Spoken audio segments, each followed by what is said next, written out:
Hello and welcome to my channel, The Phenomenal English with Shuman.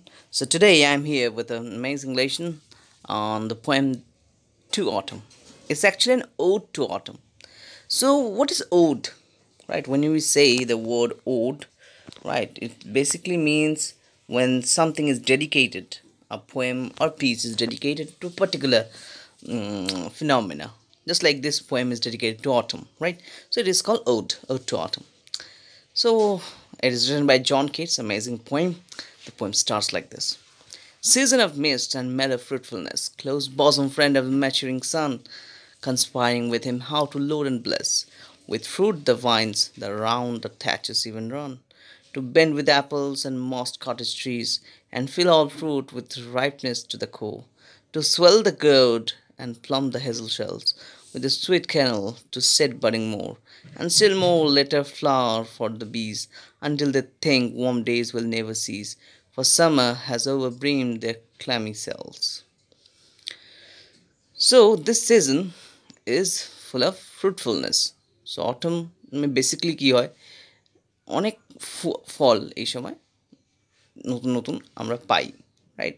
এই সময় ফল পাকতে শুরু করে, and this is a season which is a close friend of sun. এই সময় সান আস্তে আস্তে খুব মানে ম্যাচিওরিং সান, এই জন্যই বলা হচ্ছে যে গরমটা আস্তে আস্তে বাড়তে থাকে, হিটের সাথে সাথে ফলও পাকতে শুরু করে, right? And that's why this very season autumn is a friend of sun. They had a very intimate relationship, conspiring with him how to load and bless. তো কী করে সানের সাথে অটম সিজন মিলে একসাথে ওরা প্ল্যান করে ফ্রুটসগুলো পাকায়, ভাইনস, গ্রেপস, এগুলো নতুন নতুন করে চারিদিকে পাওয়া যায়। কেন কি এই ফ্রুটসগুলোই পরে আমাদের বিভিন্ন রকম প্রোডাক্ট তৈরিতে কাজে লাগে। With the fruit vines that round and thatch even run, to bend with apples the mossed cottage trees. তো অ্যাপলস, ওদিকে কটেজ ট্রিজের কাছে গায়ে যে মসগুলো তৈরি হয়ে থাকে, আরও অনেক ধরনের ফ্রুট যেগুলো রাইপ হতে শুরু করে, হেজেলনাট পাওয়া যায়, গার্ড, বিভিন্ন ধরনের লাউ জাতীয় যে ভেজিটেবলসগুলো আছে সেগুলো পাওয়া যায়, আরও অনেক কিছু, অনেক ধরনের ফ্লাওয়ার্স পাওয়া যায়, অ্যান্ড বেশ কিছু ফ্লাওয়ার্স বীজদের অ্যাট্রাক্ট করেন। বীজরাও ভাবে যে আমাদের ওয়ার্ম সিজনটা বোধহয় আর শেষ হবে না, warm days will never cease, right? কারণ অটম এমন একটা টাইম যেখানে গরমটা আরও ভালো করে ফিল করা যায়, সামারের পরেও, লেট সামার যেটাকে বলা যায়। তো সেই জন্য এর একটা যেন সানের সাথে ভালো রিলেশনশিপ আছে, সানের সাথে মিশেই এরা বেশি করে ফ্রুটস, ভেজিটেবলস এগুলোকে খুব ভালোভাবে রাইপেন করতে হেল্প করে, অ্যান্ড আমাদের ইনসেক্টসরাও এই টাইমটাকে খুব এনজয় করে। Now this very autumn is actually here personified. তো অটমকে বলাই হচ্ছে যে অটমের একটা রিলেশনশিপ আছে উইথ দ্য সান, অ্যান্ড অটমকে একটা লেডির সাথে কম্পেয়ার করা হয়েছে, যেটা আমরা কিনা সেকেন্ড স্ট্যান্ডাতে দেখতে পাবো। Who hath not seen thee oft amid thy store? Sometimes whoever seeks abroad may find thee sitting careless on a granary floor, thy hair soft lifted by the winnowing wind, on a half-reed furrow sound asleep, drowsed with the fume of poppies, while thy hook spares the neck south and all its twin flowers. And sometimes, like a gleaner, thou dost keep steady thy leaden head across a brook, or by a cider press with patient look thou watchest the last oozings hours by hours. তো বলছে কে না দেখেছে তোমাকে, তোমাকে তো মাঝে মধ্যেই রাস্তায় বেরোলে দেখা যায়, right? Most of the people have seen you, and sometimes if we go outside we can find you, you are sitting by a granary floor, right? Your hair is soft lifted with the winnowing wind. So আমাদের autumn, who is personified as a lady, সে মাঝে মাঝে গ্র্যানারি floor, যেখানে কিনা crops থাকে, সেই ফ্লোরের পাশে বসে থাকে কেয়ারলেস একটা অ্যাটিটিউড নিয়ে, হাওয়ায় তার চুল টুল উড়ে যায়, ইয়ে হাওয়ায় জুলফো মে তেরি গুম হো যায়, এরকম একটা ব্যাপার। আর কখনো কখনো হয়তো যেখানে হারভেস্টিং হচ্ছে, কোনো একটা ফিল্ডে হাফ হারভেস্ট হয়েছে, হাফ বাকি আছে, সেরকমই ফিল্ডে হয়তো সে পাশেই ঘুমিয়ে পড়ে গিয়ে, মাঠের পাশেই সে ঘুমিয়ে পড়েছে, কারণ তার চোখ একদম ড্রাউজি হয়ে এসছে। কেন? কারণ পপিজ, পপিজ মানে বাংলায় যাকে আফিম বলে, এর মধ্যে একটা হালকা অ্যাডিকশানের ফিলিং রয়েছে, একটু অ্যাডিকটিভ, খেলে একটু ঘুম টুম পেয়ে যায় তাড়াতাড়ি, সো ড্রাগসের মতো কাজ করে, একটু ড্রাউজি ফিলিং নিয়ে চলে আসে। পপিস আমরা খাই না, পোস্ত, পপি সিড বলা হয়, তো ওটারই একটা যে ফ্লাওয়ারটা poppies, it works as an addictive thing. যাই হোক, so while thy hook spares the next swath and all its twined flowers. তো কখনো কখনো আবার তোমার মাথায় কি থাকে, ফুলে ভরা, ফলে ভরা। তুমি কি করো, যেই হারভেস্টিংটা হয়ে গেছে, যতটা ফসল কাটা হয়ে গেছে, সেটাই মাথায় নিয়ে আবার এক জায়গা থেকে আরেক জায়গায় যাও। তোমার মাথা তখন পুরো ভর্তি with the loads of flowers and fruits and even crops. আবার কখনো কখনো তুমি কী করো, you watch by the cider press. Cider press means যেখানে আমাদের ফ্রুট থেকে জুস বার করা হয়। কোনো সাইডার প্রেসের সামনে গিয়ে তুমি পেশেন্টলি বসে থাকো অ্যান্ড ঘন্টার পর ঘন্টা দেখতে থাকো যে কী করে জুসের যে লিকুইডটা, সেটা কী করে আস্তে আস্তে মেশিন থেকে একটা জায়গায় কালেক্ট করা হচ্ছে।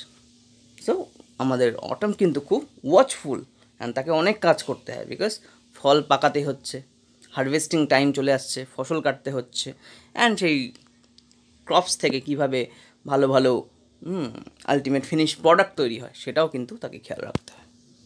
তাকেই বলেছে আমাদের উইন্ড অ্যান্ড অটম এখানে পুরোপুরি personified. So where are the songs of spring, where are they? So এখানে দেখো, অটম থেকে হঠাৎ পোয়েট একটু জাম্প করে স্প্রিংয়ের কথা বলছে। কেন বলছে? পোয়েট বলছে, in most of the poems spring is highlighted by the poets. বেশিরভাগ পোয়েম কিন্তু স্প্রিংকে নিয়ে, অটমকে নিয়ে কবিতা কমই আছে। বেশিরভাগ সময় কি স্প্রিং নিয়ে কথা বলা হয়, because spring is a very beautiful season, তাই না? আমরা সবসময় বলি spring is a moderate weather season. বেশি ঠান্ডা থাকে না, বেশি গরম থাকে না, একটা মডারেট ওয়েদার স্প্রিংয়ে। এই সময় কাকু বার্ড ডাকছে, সুন্দর একটা অ্যাটমসফিয়ার, সবাই ঠান্ডা শেষ হয়েছে। Most of the poet like to highlight that beauty of spring. কিন্তু আমাদের পোয়েট কি বলছে? Think not of them. স্প্রিংয়ের কথা ভাবতে হবে না, স্প্রিংয়ের মিউজিকের কথা, কাকুর বার্ডের কথা ভাবতে হবে না। Those are so cliche, backdated now. You should only think about your own. অটমকে বলছে তুমি শুধু নিজেরটাই ভাবো না, তোমার নিজের যে গুড লুকস, তোমার নিজের যে কোয়ালিটি, তাকে হাইলাইট করো। And it's a life lesson actually. Poet আমাদের এটাই বলছে যে আমরা অনেক সময় না অন্যকে দেখে খুব ইন্সপায়ার্ড হতে চাই, যে ওর বোধহয় ওরকম একটা সুন্দর গাড়ি আছে, ওর বোধহয় ওরকম একটা সুন্দর বাড়ি আছে, কি ওর বোধহয় ওই কোয়ালিটিটা আছে। বিশেষ করে সোশ্যাল মিডিয়া চলে এসে আমাদের আরও বেশি করে ইম্প্যাক্টগুলো ফেলে, যে কোনো একটা মানুষ কোথাও ঘুরতে গেছে, কোনো একটা মানুষ কিছু একটা কিনে ফেলেছে, আমারও ওটা করতেই হবে, না হলে বোধহয় পৃথিবী বৃথা, জীবন একদম ব্লান্ডার হয়ে যাচ্ছে। একদমই নয়। You should concentrate on your own looks, on your own quality, and on your own aspects of life.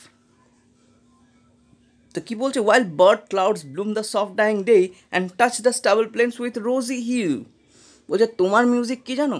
তোমার নিজেরই একটা মিউজিক আছে। তোমার মিউজিক হচ্ছে এই যে হাফ শ্যাডোড ক্লাউডি স্কাই। অটমের সময় খুব সুন্দর একটা ক্লাউড দেখা যায়। অটম সিজনই হচ্ছে এমন একটা সিজন যেখানে আমাদের, বিশেষ করে যদি বাঙালিদের কথা বলা হয়, দুর্গা পুজোর সামনে থাকে, আকাশের অবস্থা খুব সুন্দর, হালকা মেঘ, রাইট? এরকম একটা টাইম। অ্যান্ড ওই হালকা মেঘ কী করে?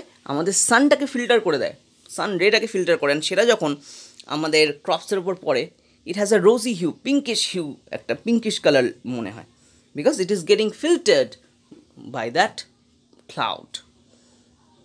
আর আমাদের যে স্টাবল, যে ছোটো ছোটো ক্রপস উঠেছে সবে, তার উপর ওই কালারটা পড়ে, খুব সুন্দর লাগে। তো এই যে ব্যাকগ্রাউন্ড, এটা হচ্ছে অটমের মিউজিক। স্প্রিংয়ের মতো কাকুর ডাক চাই না, স্প্রিংয়ের মতো অত সুন্দর চারিপাশ চায় না, অটমের নিজেরই অনেক সৌন্দর্য রয়েছে। Then in a wailful choir the small gnats moan among the river swallow borne aloft, or sinking as the light wind lives or dies, or full-grown lambs loud bleat from hilly bourne, hedge cricket sing, and now the trebles of the red-breast whistles from garden croft, and gathering swallows twitter in the skies. তো বলছে music চাই, music তো ভরে ভরে রয়েছে অটেমে।